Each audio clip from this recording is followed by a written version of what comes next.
গাজায় ফিলিস্তিনিদের উপর চরম বর্বরতার খেসারত এবার আন্তর্জাতিক মঞ্চে দিতে হচ্ছে ইসরায়েলকে। বর্বর হামলার জেরে এবার নেতানিয়াহুকে বড় ধাক্কা দিয়েছে যুক্তরাজ্য। ইসরায়েলের সঙ্গে চলমান নতুন মুক্ত বাণিজ্য আলোচনায় স্থগিত ঘোষণা করেছে লন্ডন। 21 মে আল জাজিরা নিশ্চিত করেছে এই খবর।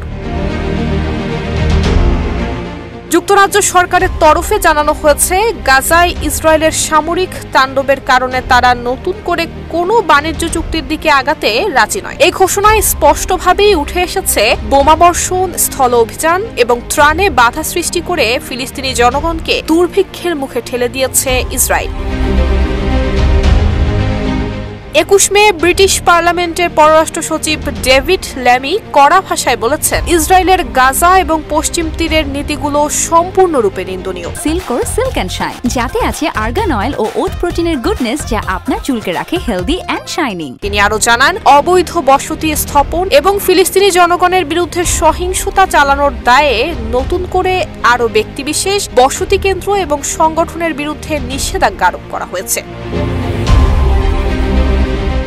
যুক্তরাজ্য ইসরায়েলের সঙ্গে মুক্ত বাণিজ্য আলোচনায় স্থগিত করেছে গাজায় ইসরায়েলের সামরিক অভিযানের প্রতিক্রিয়ায়। ব্রিটিশ পররাষ্ট্রমন্ত্রী ডেভিড ল্যামি এই সিদ্ধান্তের ঘোষণা দিয়েছেন, যা ইসরায়েলের বর্তমান নীতির বিরুদ্ধে যুক্তরাজ্যের কঠোর অবস্থানকে নির্দেশ করে। ল্যামি বলেন, ইতিহাস তাদের বিচার করবে যারা এমন মানবিক সহায়তা অবরুদ্ধ করে যুদ্ধ সম্প্রসারণ করে এবং মিত্রদের উদ্বেগকে উপেক্ষা করে। এই পদক্ষেপের অংশ হিসেবে যুক্তরাজ্য পশ্চিম তীরের অবৈধ বসতি স্থাপনকারীদের বিরুদ্ধে নতুন নিষেধাজ্ঞা আরোপ করেছে এবং ইসরায়েলের রাষ্ট্রদূতকে তলব করেছে। ইসরায়েলের রাষ্ট্রদূত সিপি হোটোভেলিকে পররাষ্ট্র মন্ত্রণালয়ে তলব করে লন্ডন সাফ বার্তা দিয়েছে, এই হত্যাযজ্ঞের দায় কোনোভাবেই এড়ানো যাবে না।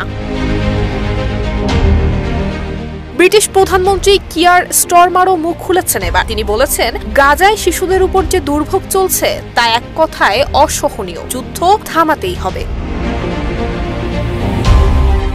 ইসরায়েল এই সিদ্ধান্তের সমালোচনা করে বলেছে, যুক্তরাজ্যের এমন পদক্ষেপ অযৌক্তিক এবং দুঃখজনক। এমন পরিস্থিতিতে ইউরোপীয় ইউনিয়নও ইসরায়েলের সঙ্গে তাদের বাণিজ্য চুক্তি পর্যালোচনা করছে, যার কারণ গাজায় মানবিক সংকট। এই পদক্ষেপগুলো ইসরায়েলের প্রতি আন্তর্জাতিক চাপ বৃদ্ধি করছে, যা গাজায় মানবিক সহায়তা প্রবাহ নিশ্চিত করতে এবং সামরিক অভিযান বন্ধ করতে অনেকটাই উৎসাহিত করতে পারে।